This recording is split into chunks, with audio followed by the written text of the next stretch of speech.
आज तक के द्वारा शहर भ्रमण कर शहर में विकास कार्य देखे गए, लेकिन शहर में विकास कार्य नहीं देखा। पूछता है शिवपुरी। केंद्र में सरकार भाजपा की, मध्य प्रदेश में सरकार भाजपा की, सांसद भाजपा के, विधायक भाजपा की, नगरपालिका उपाध्यक्ष भाजपा की, नगरपालिका अध्यक्ष भाजपा की, फिर भी विकास से कोसों दूर क्यों बना हुआ है शिवपुरी। मध्य प्रदेश में आने वाले समय में विधानसभा चुनाव होने को है। ऐसे में प्रधानमंत्री नरेंद्र मोदी, शिवराज सिंह चौहान, सांसद KP यादव, विधायक यशोधरा राजे सिंधिया, नगरपालिका अध्यक्ष गायत्री शर्मा शिवपुरी के विकास को लेकर चिंतित नहीं दिखाई दे रही हैं। विनोद विकट शिवपुरी। इंडिया आज तक ने शहर के विकास कार्यों को लेकर पड़ताल की है, जिसमें शिवपुरी शहर विकास को लेकर न सिर्फ कोसों दूर बना हुआ है, बल्कि जनप्रतिनिधियों की अनदेखी के चलते अपना स्वार्थ सिद्ध करने पर अपेक्षा का शिकार बना हुआ है। निर्वाचन नगरपालिका परिषद लगभग 1 वर्ष का कार्यकाल पूरा होने को जा रहा है, बावजूद इसके नगर में 39 वार्ड विकास की राह देख रहे हैं। प्रत्येक वार्ड में साफ सफाई, पानी, सड़क, बिजली जैसी मूलभूत सुविधाओं के लिए जनता तरस रही है। शहर के अधिकांश मुक्तिधामों में बिजली न होने से अंधेरा पसरा हुआ है, तो वहीं मुक्तिधामों में बरसात के दिनों में तिरपाल के नीचे अंतिम संस्कार करने के लिए लोग मजबूर हो रहे हैं। नगरपालिका प्रशासन द्वारा नगरपालिका की संपत्ति पर ध्यान नहीं दिया जा रहा है। अभी कुछ दिन पहले ही विधायक निधि के पानी के टैंकर चोरी हो गए थे। इसके साथ ही सांसद निधि के पानी के टैंकर क्षतिग्रस्त हालात में देखे गए थे। इन दोनों ही मामले में मंत्री यशोधरा राजे सिंधिया एवं सांसद KP यादव ने नाराजगी व्यक्त की थी। विधायक निधि के टैंकर नगरपालिका में पिछले 15 वर्षों से ठेकेदारी कर रहे ठेकेदार अरविंद शर्मा के पास मिले थे। इस तरह के घटनाक्रमों से ऐसा लगता है कि नगरपालिका प्रशासन एवं जनप्रतिनिधि नपा की संपत्ति को गंभीरता से नहीं ले रहे हैं। प्रधानमंत्री नरेंद्र मोदी की PM आवास योजना भी शिवपुरी में दम तोड़ चुकी है। इस योजना के तहत 2019 तक गरीबों को PM आवास योजना का लाभ मिलना था, लेकिन 2023 तक इस योजना का लाभ आम जनता को पूरी तरीके से नहीं मिल पाया है। एक और महत्वपूर्ण कांक्षी योजना सीवर प्रोजेक्ट की, इस योजना का लाभ भी शिवपुरी की जनता को अभी तक पूरी तरह से नहीं मिल पाया है। इस प्रोजेक्ट की बात करें तो अभी 21 माह थी, लेकिन 114 माह बीत चुकने के बाद में भी इस प्रोजेक्ट को अभी शिवपुरी शहर में यह पूरा नहीं हो पाया है। विकास न होने पर कांग्रेस पार्षद ने बीते 1 वर्ष से सड़कों पर झाड़ू लगाना, विरोध करना जताया है। भैंस के आगे बीन बजाकर रैली निकालना, तो वहीं अपने वार्डों से नाराज नगरपालिका तक दंड बैठक लगाकर धरना प्रदर्शन किया है। पूर्व में नगरपालिका शिवपुरी में पदस्थ रहे मुख्य नगरपालिका अधिकारी शैलेंद्र अवस्थी को पार्षद एवं जनप्रतिनिधियों की शिकायत पर मुख्यमंत्री शिवराज सिंह चौहान ने भरे मंच से सस्पेंड कर दिया था। इसके बाद मुख्य नगरपालिका अधिकारी के पद पर डॉक्टर KS सागर वर्तमान में पदस्थ हैं। पिछले 1 वर्ष से शहर में विकास न होने के चलते इंडिया आज तक से बातचीत करते समय नगरपालिका सांसद प्रतिनिधि रामजी व्यास ने देखिए क्या कुछ कहा है। नगरपालिका में आप सांसद प्रतिनिधि हैं, दूसरा मतलब वार्ड क्रमांक 26 से भावी पार्षद हैं और आप तो उपाध्यक्ष भी हैं।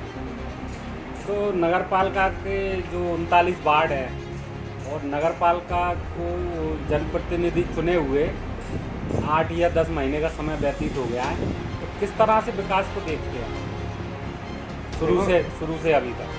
शिवपुरी की जनता ने पिछली बार हमें ये कहने को था कि नगरपालिका में कांग्रेस की अध्यक्ष और कांग्रेस का उपाध्यक्ष है, परिषद कांग्रेस की है।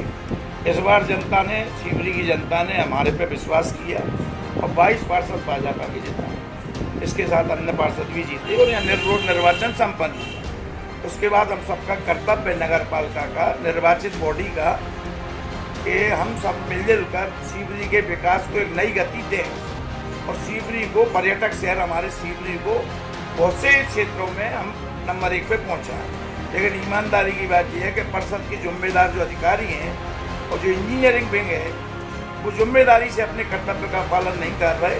इसलिए बहुत सी चीज़ें जो हम चाहते थे वो धरातल पर नहीं हो पा रही हैं। उसमें प्रमुख है पेयजल, सफाई, प्रकाश, सड़क, CC।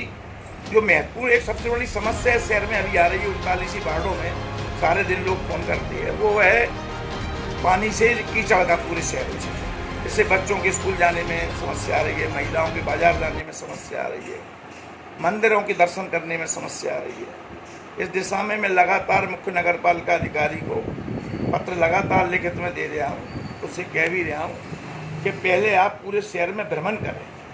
हमारा कर्तव्य है जनता को सुविधाएं देना, पूरे शहर में भ्रमण करें, पूरी टीम को लेकर भ्रमण करें, अध्यक्ष महोदय भी उसमें साथ रहें।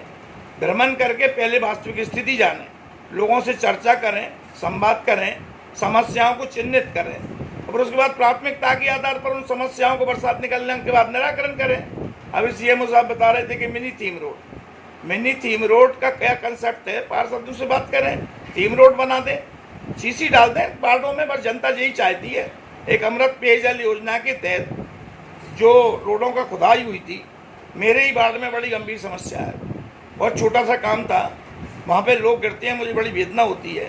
अभी बरसात में बहुत लोग गिर गए, आती हैं वो मेरे पास, बड़ा दुख होता है। बहुत छोटा सा काम है, पेयजल के तहत जो अमृत पेयजल के तहत काम होना था, 4.5 करोड़ रुपये रजिस्ट्रेशन में कहाँ खर्च हो गए। पुरानी परिषद ने किए, वो नई परिषद का तो उससे कोई लेना देना नहीं है। उस समस्या का निदान प्राथमिकता पर करने चाहिए, जिससे लोगों को आवागमन में सुविधा हो। वार्ड नंबर 26 दुबेपुरा चौधरीपुरा में क्या समस्या है, आप सबको पता है, सबको पता है। इस समस्या का निदान हमको प्राथमिकता पे करना चाहिए। कोई सबसे चर्चा करके, संवाद करके, बातचीत करके, समस्या चिन्हित करके अगर हम निदान करेंगे तो कोई काम ऐसा नहीं है जो ना संभव ना हो सके। आप मानते हैं मतलब बीजेपी ने मतलब जो शहर की जनता है उसने बीजेपी को वोट दिया है, विकास को वोट दिया है और बीजेपी की ही सरकार है। नगर जैसे अपन नगर सरकार की बात करें, नगर पालिका, तो वो बीजेपी की सरकार है और मतलब नीचे से ऊपर तक बीजेपी के जनप्रतिनिधि बैठे हैं। तो मतलब फिर क्या वजह है विकास ना होने की? मतलब प्रशासनिक बॉडी ध्यान नहीं दे रही, जनप्रतिनिधि ध्यान नहीं दे रहे, कौन ध्यान नहीं दे रहा? देखो, देश के प्रधानमंत्री सबका साथ सबका विकास, जो भी योजनाएं देश में चल रही हैं, प्रधानमंत्री आवास सहित उज्ज्वला योजना, जो भी योजना वो सभी को चल रही है। कोई भेदभाव जाति धर्म के आधार पर उस पर नहीं है। मुख्यमंत्री की जन हितैषी योजनाओं का लाभ भी सबको मिल रहा है। अब प्रधानमंत्री, मुख्यमंत्री जी सबने घोषणा कर दी है, उनका क्रियान्वयन करना नगर पालिका का दायित्व है। प्रधानमंत्री आवास आज 19 में हमको देना थी। कई हितग्राही मेरे पास आते हैं, बात करते हैं, उनकी समस्याओं को जानकर दुख होता है। आज 23 चल रही है और हर बार हम कह देते हैं कि बिजली की समस्या है। उन गरीब वर्ग को प्रधानमंत्री आवास में नगर पालिका के प्रशासनिक अमला जो सुस्ती बरत रहा है वो बहुत उचित नहीं है। उस काम को प्राथमिकता के आधार पर शीघ्र पूरा करके हितग्राहियों को सौंपना चाहिए। और भारतीय जनता पार्टी की सरकार में विकास, आपने देखा है कि विकास पूरे प्रदेश में किस स्तर पर हुआ है। शहरों में, शिवरी में भी विकास होगा, हमारा ऐसा विश्वास है। और हम एक इस कार्यकाल में शहर में बहुत सी सुविधाओं को प्रदान करेंगे मिलजुल कर, इसकी उम्मीद हम कर सकते हैं। वो रूटीन वर्क की जो आप बात कर रही हैं, तो वो मतलब नाम लेके बता दें। नालों की सफाई जी, हाथ ठेला वालों को व्यवस्थित करना, इस तरीके से बता। ठीक है। तो रूटीन वर्क जो भी है हमारे यहाँ, एक तो हाथ ठेलों को व्यवस्थित करना, हमारे जो ऑटो टैक्सी ड्राइवर जगह जगह खड़े रहते हैं उनको व्यवस्थित करना, और नाली साफ करवाना, नालों की सफाई करवाना। तीसरा, हमारा जो हितग्राही आवास, प्रमुख काम हमारा आवास का है, जो मोदी जी के आवास मिल रहे हैं। तो हमारे इस समय लगभग सभी आवासों को पैसा जा चुका है, जितना हमारे पास आया हुआ था। हमारा प्रधानमंत्री आवास जो मेडिकल पे बन रहा है वो भी लगभग पूर्ण होने की कगार पे है। उसमें पानी की लाइन डलनी थी तो वो भी काम चालू करवा दिया गया है, जो बरसों से बंद पड़ा था। अभी बिजली वहाँ पहुँचनी है, तो बिजली का भी लगभग हमने कल पैसा जमा कर दिया है और अब बिजली वाले आज कल में काम शुरू कर देंगे। तो हम जो 300 कमरे देने वाले थे उन हितग्राहियों को, तो वो बहुत जल्दी उनके हैंडओवर कर देंगे। तो ये हमारा प्रमुख काम था। सबसे पहले तो नगर पालिका में सफाई का ही मुख्य कार्य रहता है। तो इस बार 1 साल में हमने बहुत अच्छे से सारे वार्डों में सफाई करवाई है। उनकी जितनी नालियाँ चौक थी, धीरे धीरे हम सब नालियों को तोड़वा के, जितनी नालियों में अतिक्रमण कर रखा था और सफाई नहीं होती थी तो उनके अतिक्रमण तक तोड़वा के और हमने सफाई की है। और कुछ जगह रह गई हैं तो हमारा सफाई अभियान अभी चालू है। इसी तरह से हमारे शहर के बड़े नाले हैं, सारे नाले हमने एक तरफ से गहरीकरण किया है और बढ़िया से उनकी चौड़ीकरण भी किया है और सफाई करवाई है। और जहाँ ज़्यादातर अतिक्रमण थे उन अतिक्रमणों को हटाने का काम किया है। तो हमारे नाले बहुत अच्छे साफ हो गए हैं इस बार। और जो सदियों से, मुझे तो नहीं लगता 20 साल से किसी ने कचरा उनमें से उठाया होगा, लेकिन मैंने हर नाले पे से 100 डंपर कचरा टिंचिंग ग्राउंड भेजा है। आज आप जाके दे सकते हैं हमारे रामपुर दरवाज़ा, वहाँ पे कितना चौड़ा नाला मैंने रामपुर दरवाजे से लेके और तुम्हारे गौरी कुंड तक पूरा साफ क्लीन करवा दिया है और पूरा कचरा उठा दिया है। वहाँ कचरा नहीं मिलेगा आपको। ऐसे ही हमारी बर्फ़ फैक्ट्री से पूरा नाला चेक कर लो आप। ऐसे ही ठंडी सड़क से जितने हमारे मुख्य नाले थे सारे साफ हो गए हैं और उनका कचरा पूरा उठ के टिंचिंग ग्राउंड भिजवा दिया गया है। तो मैंने जो रूटीन काम था वो बहुत बेहतरीन अच्छे तरीके से किया है। शहर में भी व्यवस्थाओं को जमाने का काम किया है। कई जगह जैसे हमारे हाथ ठेला खड़े रहते हैं, सब्जी के ठेले खड़े रहते हैं, तो सड़कों से आने जाने में दिक्कत होती है। तो हमने कई जगह व्यवस्थित करने की कोशिश की है और जगह जगह हॉकर जोन पेवर्स लगा के बनाए हैं। तो अब हम हमारे शहर के ठेलों को जो जिस जोन में आएगा उस जोन में उनको बिठाने का काम करेंगे। तो शहर में जो कभी कभी देखने को मिलता है कि निकलने को रास्ता नहीं मिलता, तो वो भी साफ सुथरा हो जाएगा।